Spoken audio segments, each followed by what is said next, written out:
Today is a very quiet, nice, pleasant morning, and going from someone who has spent like the last year having a really difficult time getting out of the comfort of my own bed every morning. I'd wait until afternoon. I'd go back to sleep quite a few times. And yeah, I had a really hard time. Not because I was depressed, really, I don't think. But then again, I guess it might be hard for us to gauge our own reasons for why we do things, I guess. You know, like, I might say to myself that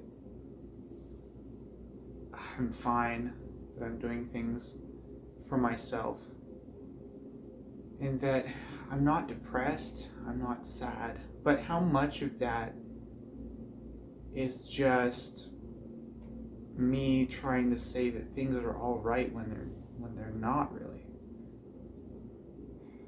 Well, I can tell you without a shadow of a doubt that things are not only improving, but that they're really good right now. And I'm really coming into my own. It's not like I don't have financial problems. I'm still impulsive. I still buy things that I think I need. I still have other issues. But you know, that I don't think that's really a hindrance, especially when the end game isn't kind of the point. We're not here to live as fast as we can to get to the place where we can finally allow ourselves to feel like we've done something of value, or that we inhabit a body of value after we've accomplished the most insane amount of things, or we've climbed to this to the top of this pyramid of competition, of being better than people who just probably are more talented or skilled or knowledgeable than me at certain things. And yeah, it is kind of nice to think that persistence and determination are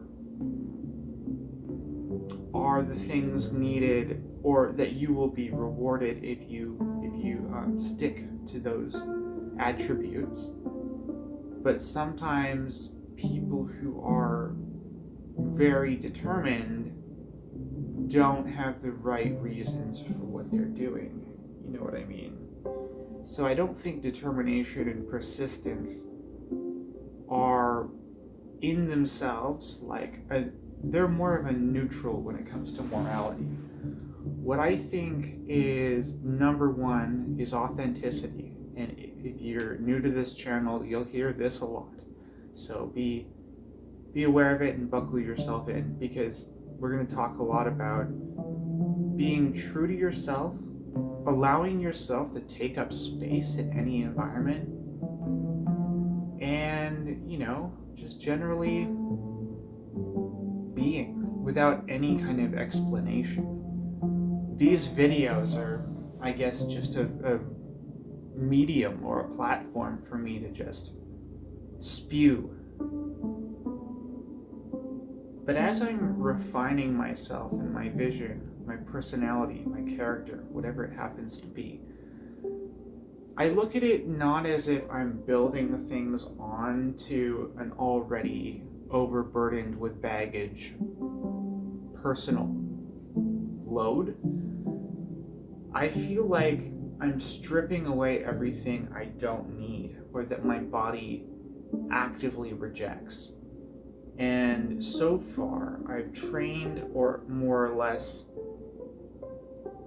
created some kind of Pavlovian effect in myself where anything that isn't authentic to my core message, my ethos, gets completely rejected. Almost physically, like I have a physical sensation of get this out of my body and spirit. And yeah, it's just easy right now, I guess. Circle back to this idea that I'm doing okay during this whatever's going on in the world. I'm not an ostrich with its head in the sand. Like, I do take some glances at what's happening between the nations of Canada, the United States, and the rest of the world.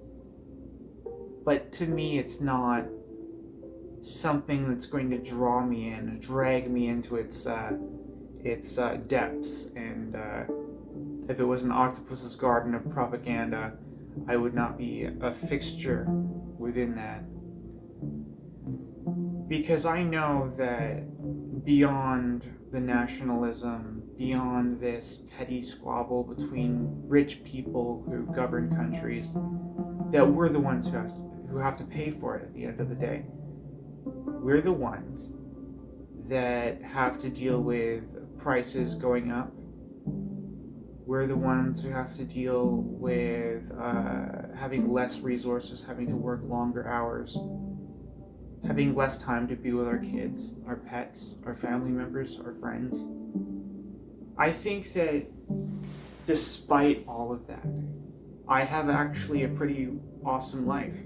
The one thing I guess I would say that could use some work would be that I don't have much time for interpersonal connections.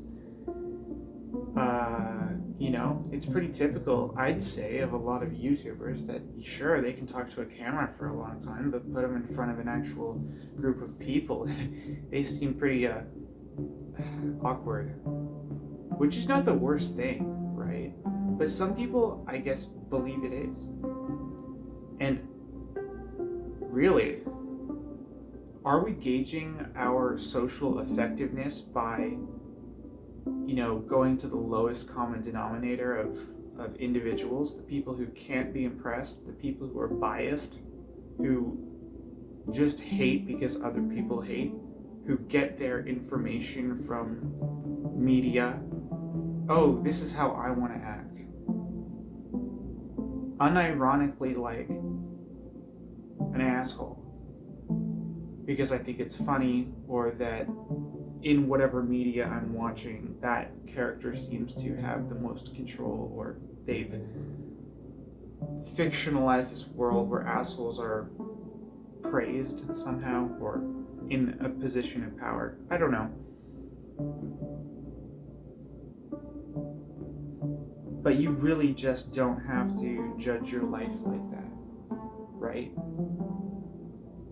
It really only matters, in the grand scheme of things, if you have anyone who's worth a damn in your life telling you you're valuable, you've got a good head on your shoulder, I like your perspective, and they're not constantly shying away from any kind of genuine positivity, you're doing it right. You're doing something right. You're probably doing a lot of things right, and you're probably not allowing yourself to see that.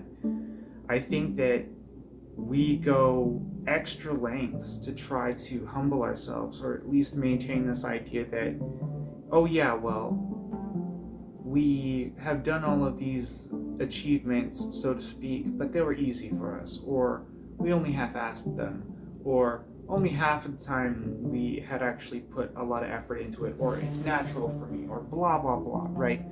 I get it. We don't want to seem like we're the nail that has to get hammered in, especially if there's people who see our success or see our happiness as something to attack, which, I mean, there's a lot of people who do that. Whether or not they're cluster B personalities is out of the question. What really matters is that we have to realize that any person that is worth their weight in gold has only constructive things to say. And I don't mean constructive criticism, I mean they want to build you up. They want to empower you. Why? Because they see that creating opportunities in the world, like with your vision, if you visualize the world as fertile soil for your ideas, for your opportunities, everything becomes an opportunity. Everything, and I don't mean to capitalize upon, I mean to collaborate with. I mean to help enrich yourself and others through, to be creative and authentic. Our nature, I mean, assuming you're a person who's authentic, is to create, it's to coincide with this natural world. I think one of the most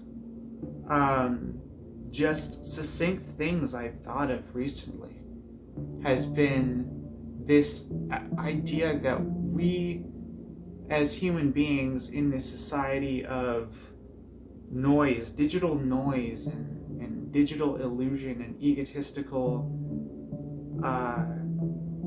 crap, we have been told that we are different, that we are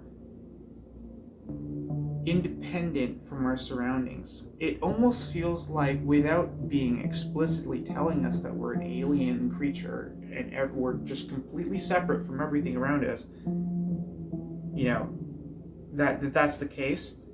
And what really matters is that if you move through this life like you belong, like not only that you belong, but that you are just as much a part of the sky, the earth, you know, the trees, the leaves, the animals, you are the setting, and you are integrated into everything around you. If you are comfortable with your surroundings and you just integrate into everything, you'll realize that this life that we live, our consciousness, it is something that will always represent itself again. I mean, this sounds crazy, but it will prove to be a lot less crazy than people think. People think that in at least the scientific community, the matter itself, like our brain, our tissue, the way that we are as human beings is created, and then the consciousness emerges from that. But I'm here to say that I think, and I'm pretty certain on this, that the signature of my consciousness, the way that I see the world, my attitude, thoughts and feelings really are actually kind of the same thing in this idea. Just different. We separate them in theory, but what I'm saying is, if there's a planet, if there's an Earth in the future, and the essence of my consciousness, the attitudes that I bring to this world, and the insight, and just the signature, right? The timbre of my existence. If it happens again, I believe that it's probably likely that I will be able to inhabit whatever life form that takes. Because I think we're part of something deeper. Wow, this got really quasi-spiritual. And I don't mean to say like magical spiritual. I mean to say like that we can explain this all with science eventually. I think it's all part of the natural world. I think it's all physical. I think things like communication with other people on the other side of the world, or the world is just so fantastical. And I'll leave you with this. There's no simple solutions, there's no simple answers. But if you go slower and you take your time and realize that we don't have all that much time, at least in this specific life form, the one that you're inhabiting now, you'll realize just how incredible it is. You have to look at things and not name them. Words, even the words I'm using now, are not indicative of the truth. A lot of people don't even use words properly. They know their language as much as an elementary school student. And you just have to look beyond it. Remember how someone made you feel, not what they said mostly. Alright, well, you have a wonderful day. It was good talking to you on this morning. And if you want to hang around and watch more of these videos, let me know in the comments if this is the right choice for me. If I'm not just going on an insane tangent with no one watching. Not that I need people to watch it, but it would be nice to get paid. And it would be nice to relate with other people. Right? I want to feel like I'm helping the world. I want to feel like I'm making an impact. Alright, anyways. You stay frosty. All right.